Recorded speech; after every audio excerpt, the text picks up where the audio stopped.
Back with another video on the 900 manual swap. Today I'm going to have some friends coming over and we're going to try to tackle a huge part of this job, which is reinstalling the motor back in the car with, of course, the manual transmission and related parts on it. This job has been about 2 months in the process, and getting the motor back in the car by no means means that I'm anywhere done with this swap because there's still a lot left to do.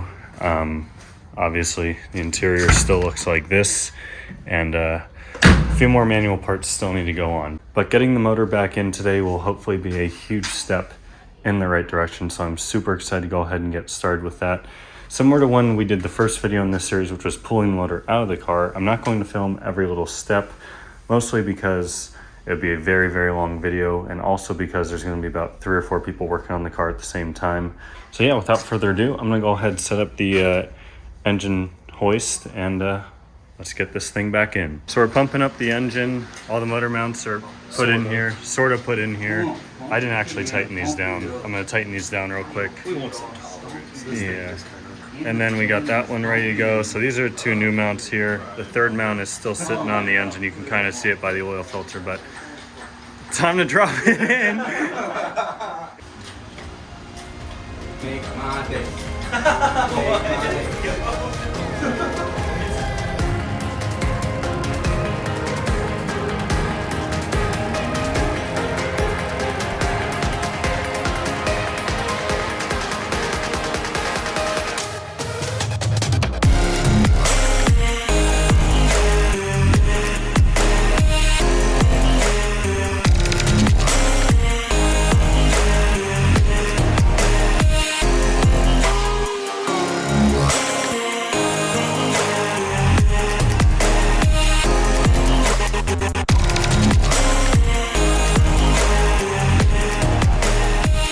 Got the motor in pretty painlessly.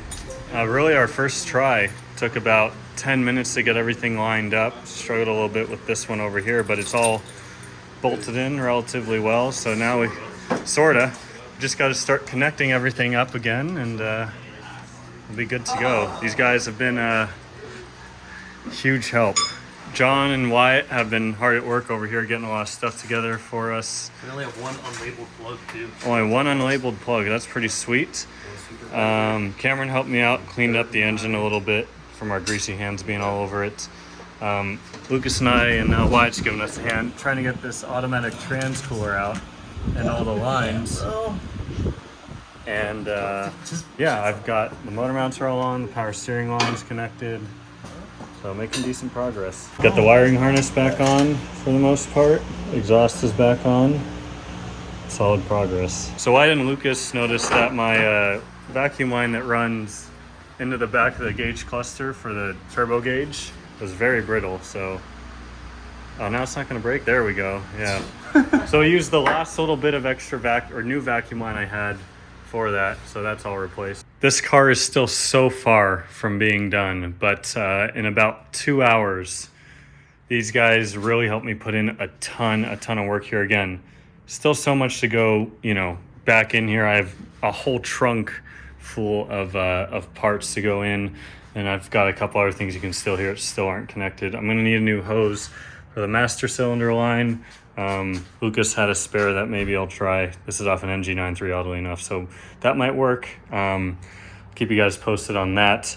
But really what's left is a couple other things here. You can sit, like I said, all the suspension work and all of that needs to go back together, the axles, and yeah, so I'm gonna take a break now. We're all pretty hungry, and they're gonna head home. But again, huge thank you to John, Lucas, and Wyatt. All their Instagrams on the screen right here. Give them a follow if you're not already, because these guys are super knowledgeable, super helpful. 1 week later. Time to get back to working on this thing. So we still have a lot to reconnect here. We got to do obviously everything you see here. There's a few things underneath. We got to do all the suspension work. But what I've been working on right now is trying to get this automatic transmission cooler out. So you can see I've made a little bit of progress, and I admittedly kind of broke it trying to get it out. And unfortunately, I can't quite access the lines.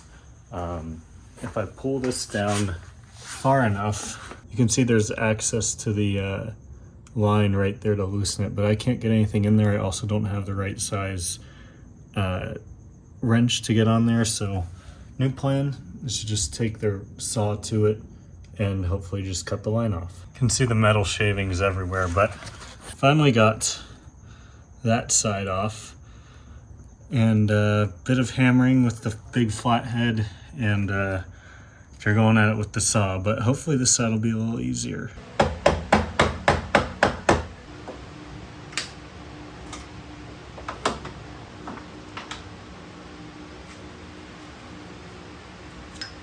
This thing really fought me, but wow, it's out. So now I've got to go ahead and put all of this stuff back together that I pulled apart to get to this. Man, this thing has been a headache and a half.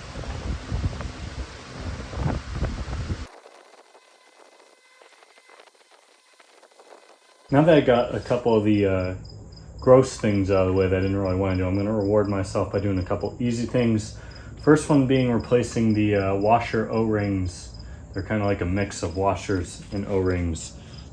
You can see they have like rubber on the inside, but they're metal on the outside. These are for the fuel rail right here. So I ordered 2 new ones of these from Saab parts. They're about $4 a piece. And then also John noticed that one of these hose clamps right here is really bad. I went up to Harbor Freight, bought a bunch of hose clamps. That'll hopefully, you know, one of those will fit. And I also figured while I was up there, picked up a O-ring kit. I won't need this right this second, but who knows, I might need it by the end of the job or in the future at some point. Because this thing's so old, you can see it doesn't even want to come off in one piece. Definitely a good recommendation from John that I replace both of these.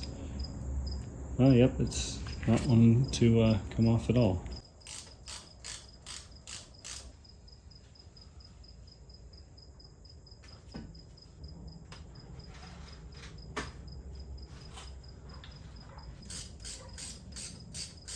Small update here. There's a power steering line right there that I just got hooked up. I'm also looking at what else needs to be done under here. So right now I'm going to be doing the Speedo cable. You can see it right there. There's a little metal bracket that needs to be tightened down that I just got fitted. And of course I grabbed the wrong size socket, so I'm going to tighten that down next. This bracket right here, you can see it needs to connect the transmission. I haven't checked yet, but I'm pretty sure the manual one is different. So I have the manual one right here if I do need it, but that'll go on next to help support the exhaust a little bit more. I couldn't get a great look at how the old and new bracket compared until I had this one out of the car. And once I did, I noticed there's writing on here, auto and manual. So the manual trans bolts up to this right here. I don't remember when we pulled it out if the auto trans was bolted to these two down here on the bracket. But I think it's safe to assume it is because the brackets look identical, and I just threw the new one in anyways, but yeah, I guess I have a spare one of these now. Put this in the spare parts box, which keeps getting bigger and bigger, while the new parts box keeps getting smaller and smaller. Tomorrow. New day. First thing we're going to focus on here is getting all the suspension back together, because as you can tell, this is all torn apart. It's all a mess. We also got to put the axles in. So I went ahead and you might be able to see in there, the transmission part that holds the axle, whatever the technical term for that is, is all cleaned out and good to go. You'll see that the actual axles are pretty gross. So I'm gonna go ahead and make sure there's no debris and stuff in here. And before we slap it in, I've got a huge new can of grease, so we'll lube it up. I was recommended to put some oil on these splines here, or anti-seize, so it doesn't get stuck inside the hub, and we'll slap that back in. I don't know the cleanest way to get this axle grease in here, so what I'm gonna do is just take one of my plastic pry tools and use it as like a spoon, and just do it that way. All right, now that that's got some grease in it, I'm gonna go ahead and put some grease in the transmission side of it. This is admittedly my first time ever doing axles on any car.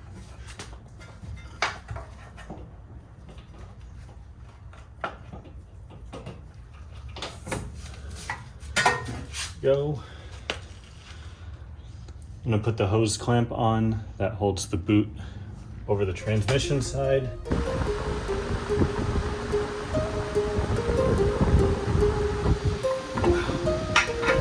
Oh my gosh, finally.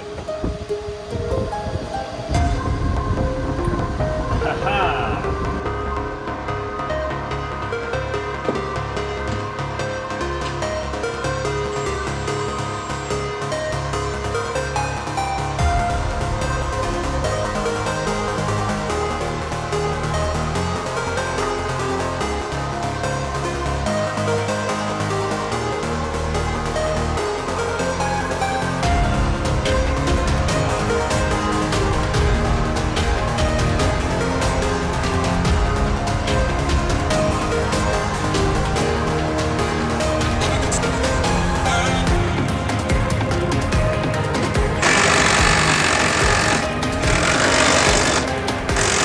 We're going in sync for this.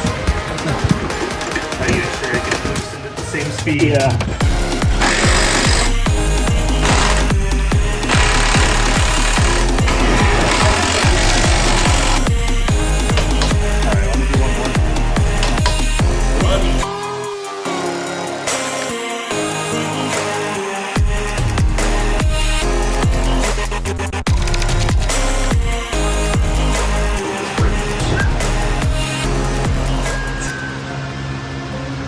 Made some really awesome progress here. Both sides of the suspension are completely done. We just got the AC belt on, the AC compressor bolted in. John just finished up putting some tension on that. So letting the clutch bleed right now. Went up to Harbor Freight and bought a brake bleeder tool, which we're obviously also using for the clutch. And that forearm workout. And he's getting a serious forearm workout here. I mean, look at how ripped he is. But we finally got some fluid through here. We're worried at first. John and Lucas were saying the master cylinder might be bad. We're not mechanics. But we're not, well, yeah. I'm less of a mechanic than them. So hopefully we can get this thing bled, but we'll keep you updated. 1 hour later. Got a bit of a disappointing update for you guys. So the video is going to end here. We ran into a bit of a roadblock when trying to bleed the clutch. We went at this for way longer than it should have taken, and we have no pressure on the clutch. John and Lucas both think that the master cylinder is bad because it's just so old. I probably should have bought a new one just from the start. So I'm gonna go ahead and put in an order for a new master cylinder. Other than that, all that needs to be done is obviously finish bleeding that, and then there's like 5 or 6 parts that just need to go in right here that are, you know, in the way of this, which is why they haven't been hooked up yet. Add all fluids and all that. So you guys will see that in a future video. You'll also see, probably in that same video, us installing the manual shifter into the car and getting that all sorted out. That should be a pretty monumental video, getting this all situated, finishing up bleeding all of this. Fingers crossed, no more roadblocks. So yeah, but you guys will see that all in a future video. For now, look at this thing getting closer and closer and closer to finishing this thing up. So with that being said, thank you all so much for watching. Leave a thumbs up if you enjoyed, and I'll see you next time.